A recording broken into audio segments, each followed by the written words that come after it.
Ningún hombre puede desde afuera hacerlos libres. Ni un culto organizado ni la propia inmolación por una causa puede hacerles libres. Estas palabras pertenecen al discurso de disolución de la Orden de la Estrella, realizado por uno de los grandes filósofos de los tiempos modernos. Hablamos de Jiddu Krishnamurti, escritor, orador, educador y religioso sin religión.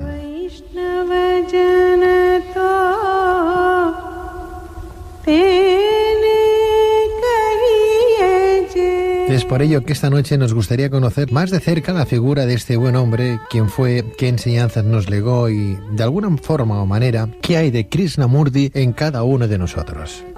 Para ello contamos con la ayuda del doctor Isaac Jaulí, doctor en psicología, psicoterapeuta y miembro de la Sociedad Teosófica Española.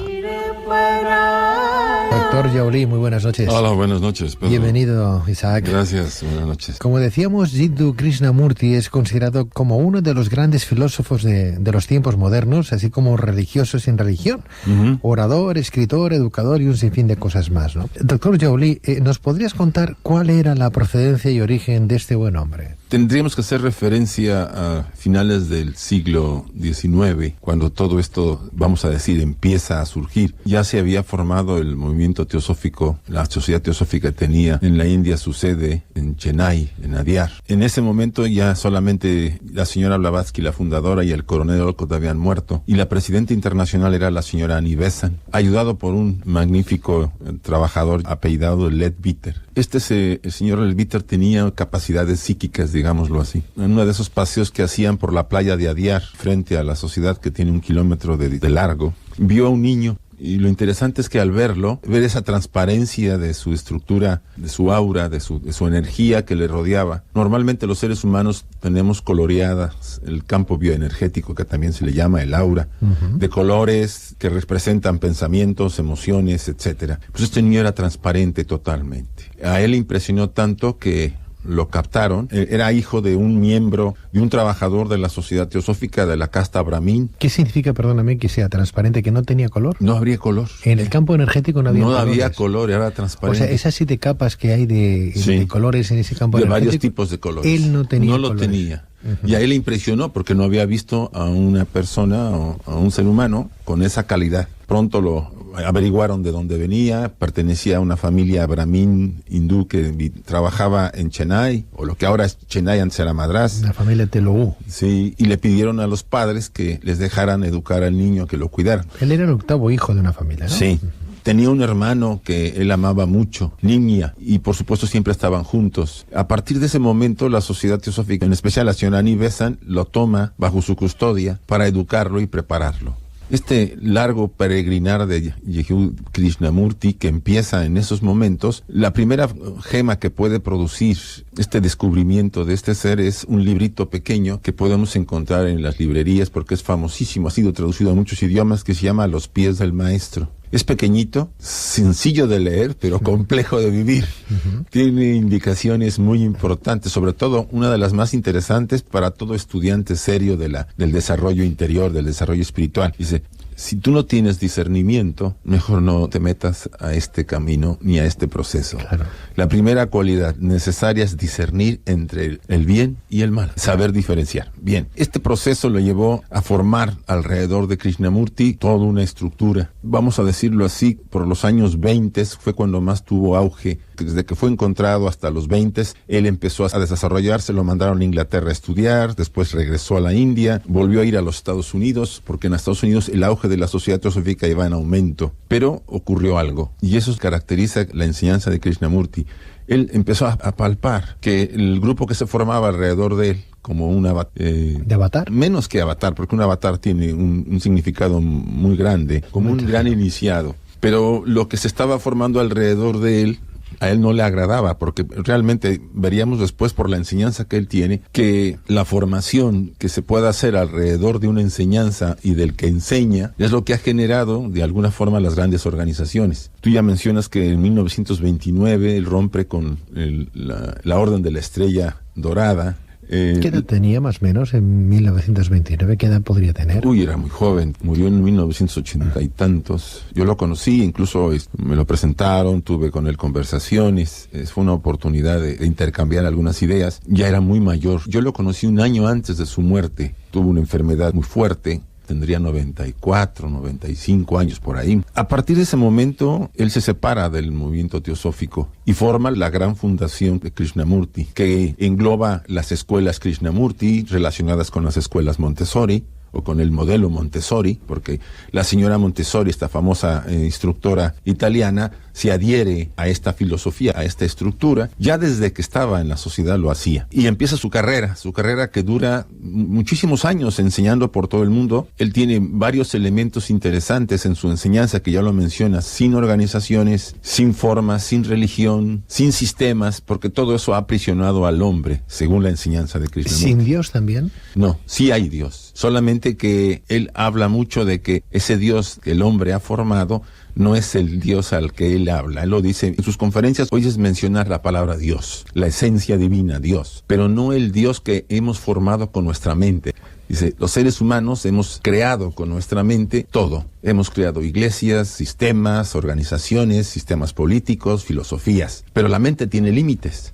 Y ese es el gran problema. En una conferencia que él dio en Nueva Delhi en 1981, yo he entresacado algunas de las ideas más interesantes que, si tenemos tiempo, podríamos ver algunas de ellas. Por ejemplo, dice, el mundo se está armando, lleva un curso desastroso que no puede ser resuelto ni por los políticos, ni por los científicos, ni por las así llamadas religiones.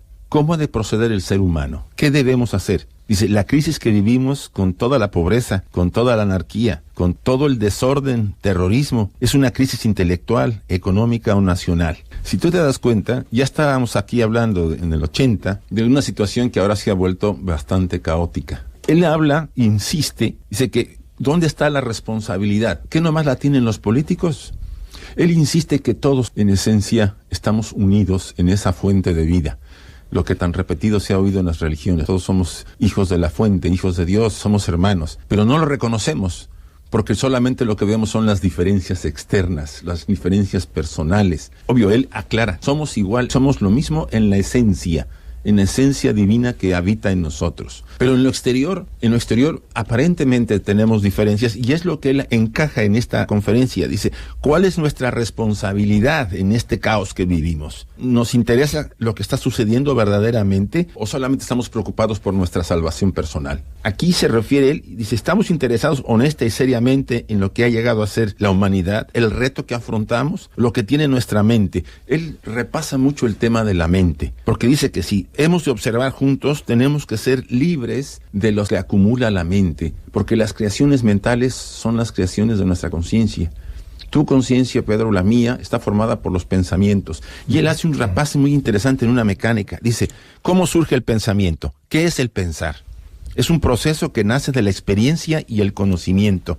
El pensar parte de la experiencia que se convierte en conocimiento.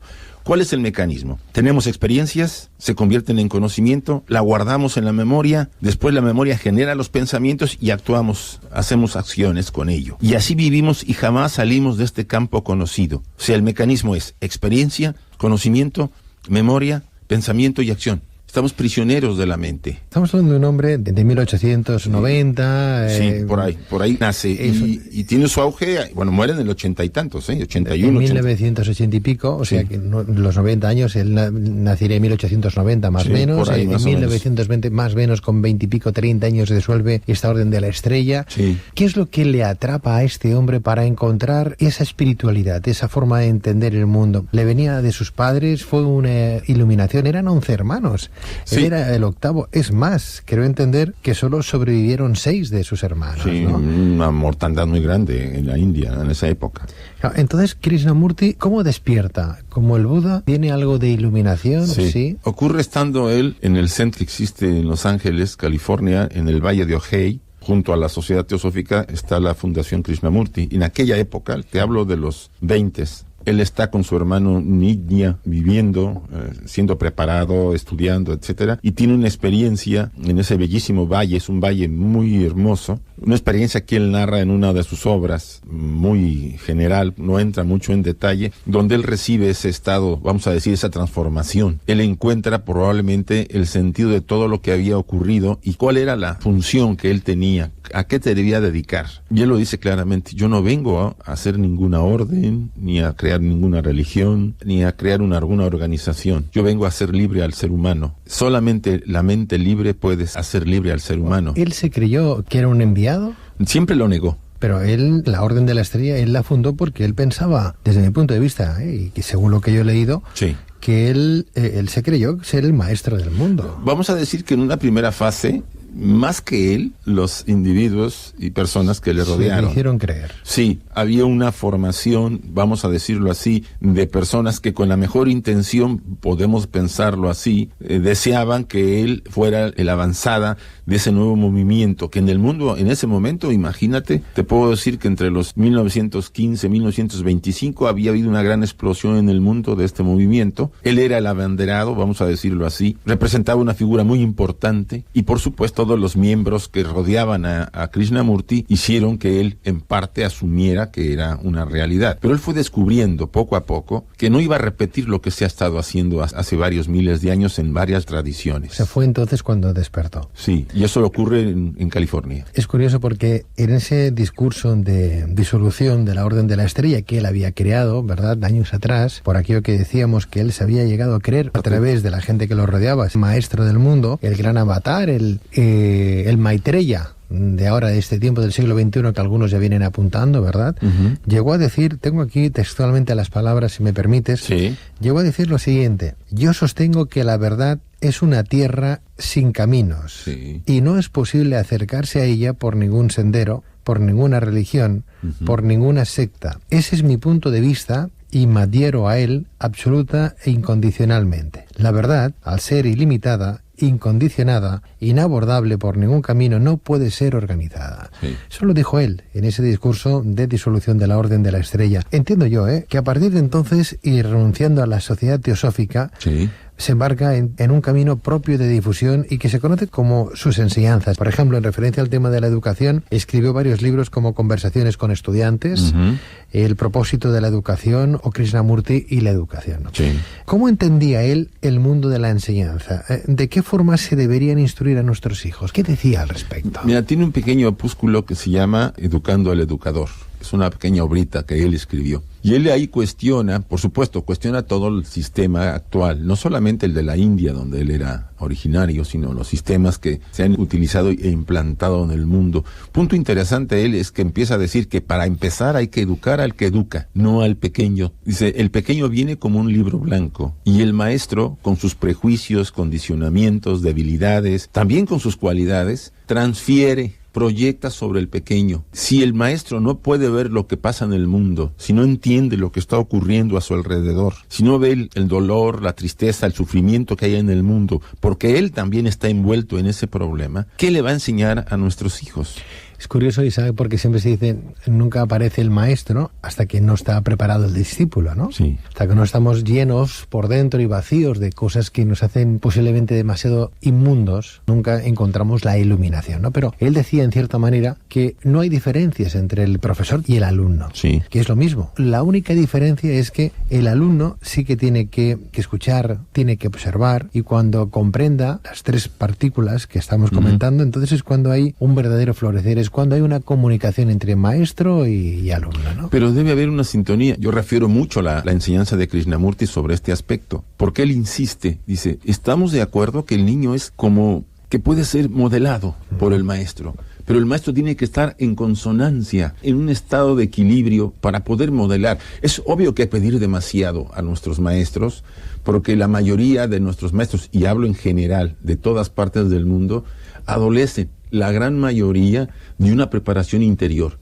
Se les ha dado una preparación externa, personal, intelectual, erudita, académica, pero no se les ha preparado, eso insiste Krishnamurti, en una preparación de la esencia, del alma. Entonces, ahí es donde está el tema. ¿Cómo transmites tú ¿Cómo transmites tú al niño algo que no posees? ¿Cómo le puedes dar al niño algo que tú no tienes? Entonces, Krishnamurti, yo propongo que el maestro sea el que empiece a cuestionarse qué son las partes que él necesita mejorar, desarrollar, para que cuando transfiera a nuestros hijos, porque el maestro modela, también el pequeño pueda, de todos modos, no solamente tener la capacidad de tomar ello, sino de desarrollar ese potencial interior que no desarrolla por lo general.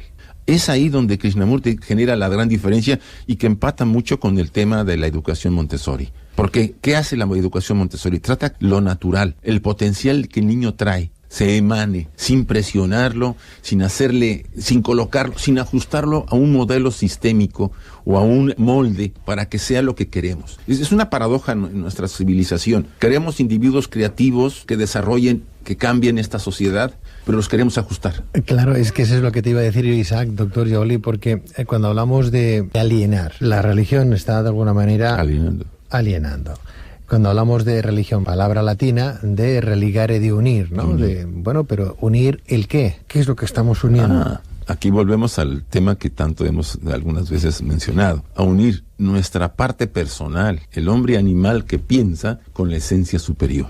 Es lo que debe tratar. Incluso, Krishnamurti insiste, el profesor tiene parte importante en ese proceso de unión, para que el niño se vuelva sensible, para que perciba el mundo de una manera libre y él pueda darse cuenta que él es poseedor de esa esencia, cosa que, lamentablemente, nuestros profesores en general y maestros de escuelas, me refiero a estos maestros de escuelas, no lo tienen desarrollado. ¿Cómo van a dar algo que no han desarrollado? Cada profesor lucha por sobrevivir, tiene limitaciones y dificultades muy grandes, incluso para sobrevivir como ser humano. ¿Qué pensamos que le va a dar a nuestros hijos? Le va a dar lo que tiene, obvio, le va a dar la aparente programa de enseñanza que se ha dicho que hay que dar. No obstante, no estamos salvos, nadie.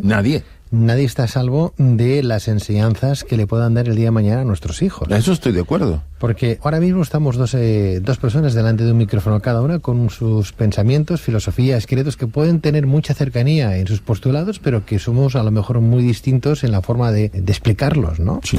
O de entenderlos, ¿no? También. ¿Cuántos credos hay de la misma propia religión crística? Por favor, desde los protestantes, evangelistas, testigos de Jehová, católicos, y estamos hablando de una misma verdad. Entonces, ¿cómo saber? Ya no hablo de una religión, hablo de una filosofía, ¿no? De entender el mundo, ¿no? Llevamos a nuestros hijos a una escuela. Tenemos ahí un maestro, o a cientos de maestros, es igual a un maestro, y aquel maestro puede tener un pensamiento teosófico, un pensamiento de Krishnamurti, un pensamiento del Bhagavad Gita, un pensamiento de... cristiano, musulmán... Es igual. Es igual. ¿Cómo liberar de esa doctrina, entre comillas, de esa enseñanza que le están dando a la escuela a nuestro pequeño, que luego se va a enfrentar a la doctrina que va a encontrar en casa? Claro, es que Krishna habla, hay que liberar al mundo, pero bueno, si yo me encuentro que resulta que uno de mis profesores de mis pequeños es un Krishnamurti, me lo está haciendo un poco, entre comillas, y permitirme la expresión, un poco anarquista dentro del mundo de la espiritualidad, porque él dice que no hay nadie ahí que le pueda enseñar a nadie espiritualidad. La espiritualidad la tiene que encontrar uno cuando está preparado. No al relegare con ninguna religión, no hay ninguna secta, ningún movimiento que nos pueda explicar algo que ya tenemos nosotros dentro. Pero alguien tendrá que despertar esa chispa divina. Sí. Y si encontramos que ese maestro de nuestros pequeños no es el verdadero que sepa despertar esa chispa. Yo pienso que aquí todos tenemos que entender la posición que Krishnamurti tiene. Dentro de todo el bagaje de enseñanza krishnamurtiana, tú puedes encontrar cosas muy importantes. Él dice, ¿cómo darme cuenta de esto? Obsérvate. Primero conoce tus contenidos mentales, conoce tu conciencia, que está formada por tus contenidos mentales. Suponte, Pedro, que tú de jovencito fuiste herido, una herida psicológica que recibiste porque tus padres se separaron y te dejaron y te enfrentaste a una situación muy complicada. Esa herida, con el tiempo tú creas una protección alrededor de ella para que no te lastime. Pero esa forma parte ya de tu conciencia. Cuando tú creces, esa herida genera muchos pensamientos neuróticos, porque son contenidos que quedaron en tu conciencia. Ahora, ¿cómo liberar a un profesor o un maestro? Primero, que se dé cuenta. La autoconciencia es muy importante. Acuérdate, hombre, conócete a ti mismo. Todos lo han repetido. Si no te conoces, si no conoces tus contenidos, ¿por qué accionas como accionas? Él dice, recomienda, esté atento, esté alerta, obsérvese. Atención y viva en el presente. Es que todos coinciden con la misma enseñanza, desde los budistas. Es curioso porque cuando hablamos de esa religión, yo me acuerdo de aquel cuento de los 3 ciegos y el elefante, que cada uno lo palpaba en diferente manera y cada uno tenía una realidad diferente de una propia verdad, ¿no? Exacto. Uno tocaba la cola, uno tocaba una pata, el otro tocaba la trompa, y cada uno decía, no, es que es diferente, la esencia, el elefante es diferente, no lo veían, solamente según lo que percibían decían que cómo podía ser aquel animal, ¿no? Claro, era la misma verdad, pero con resultados diferentes. No obstante, lo que acabas de decir de esos traumas que de pequeños absorbemos y luego vamos creciendo y, bueno, de alguna manera desarrollamos en ciertas manifestaciones. Yo me quiero acordar de aquel cuento también, Sufí, que por cierto me encantan los cuentos sufís de los derviches, ya sabes tú que soy un apasionado porque creo que hay una ilustración muy gráfica de lo que vivimos todos, ¿no? De aquel elefante que de pequeñito le ataron una pata a una estaca. Claro, el elefante quería el elefantito y pues no podía, estaba atado a aquella estaca. El elefantito fue creciendo, se hizo un elefante enorme de kilos, que con una patada hubiera levantado la estaca. Pero no lo hacía ya, ahora ya. Pero ya no lo hacía, se había acostumbrado a que aquel palillo de dientes para él ya, porque se había convertido en un elefante grande, hubiera roto aquel palito y 1000 palitos como aquel, ¿no? Pero ya ni se atrevía a mover la pierna, porque como lo había intentado tantas veces de pequeño, al crecer ya... Se había condicionado. Esto es un poco lo que nos pasa también cuando crecemos, según lo que tú decías. Incluso es la misma, si tú ves la alegoría de Platón de la caverna, parece muchísimo en algunos aspectos, ¿no? Nos hemos creído que las sombras que vemos son la verdad. Y ya no queremos investigar, ya lo aceptamos, como la mayor parte de la gente da por hecho muchas cosas y no se preocupa, no está atenta para investigar más. Bien, aquí él insiste, si quieres, ya como comentarios aquí que me gustaría ver, dice, solamente si usted tiene una mente libre, una conciencia libre, porque la ha percibido, se ha dado cuenta de los contenidos y ha ido tratando de transformar esos contenidos, usted puede verdaderamente ayudar a los seres humanos. Puede usted darse cuenta de lo que pasa en el mundo y hacer algo por el mundo, porque dice, usted y el mundo son lo mismo. Usted es el resto del mundo. Tú y yo somos parte y el resto de este mundo. Si tú cambias, Pedro, y yo cambio, cambiamos a esta sociedad, porque esa conexión transmite nuestro cambio, por muy pequeño que sea. Por eso toda la sociedad catalana, la sociedad española, la sociedad, toda la humanidad, cada vez que lleva a cabo acciones y aprende lecciones, ayudamos o desayudamos. Una de las enseñanzas más interesantes es esa. Dice, usted es el resto del mundo. Si usted cambia, se convierte verdaderamente en un héroe porque hace que la sociedad sea afectada por ese cambio. Y él lo dice, tome usted una gota del mar, una gota de agua. La pone usted en un vaso y le agrega una gota de tinta. ¿Qué le pasa a la gota? Se tiñe, ¿no? Pero la regresa al mar y ¿qué ocurre? Nada. No, sí. La gota ya no es igual y el mar ya no es igual, aunque no se perciba como uno piensa. Hay un cambio. Y ese es el cambio. Intentar poco a poco, pero ser firmes. Vamos a recordar que el libro de la vida es un libro que habla de cómo liberar al hombre y al mundo de esos apegos, de Krishnamurti, el libro de la vida, o bien A los pies del maestro, que se han hecho muchas traducciones en todos los idiomas de este gran sabio, de este gran filósofo contemporáneo, Krishnamurti. Y hay un libro más, si quieres, yo le recomiendo. Solo el bien pensar conduce a la paz. Es otro muy bueno. Él asume que la mente es la que tiene el quid de nuestro problema, que no adoremos a la mente como lo hemos hecho, que es una herramienta, no es el fin, es un puente. Muchísimas gracias. Gracias a ti, Pedro, por la oportunidad de compartir con el Radio Escucha estas ideas de estos grandes, vamos a decir, filósofos, autores, escritores, porque hemos visto de todo, y esto hace que nuestro público pues se cuestione, no solamente conozca otros temas que aquí se presentan, sino que también vaya más adentro y se pregunte quién es, de dónde viene, para qué está y a dónde va. Doctor Isaac Joly, doctor en psicología, psicoterapeuta y miembro de la Sociedad Teosófica Española, hasta cuando tú quieras, doctor. Cuando tú me invitas, ya sabes que yo estoy acá siempre.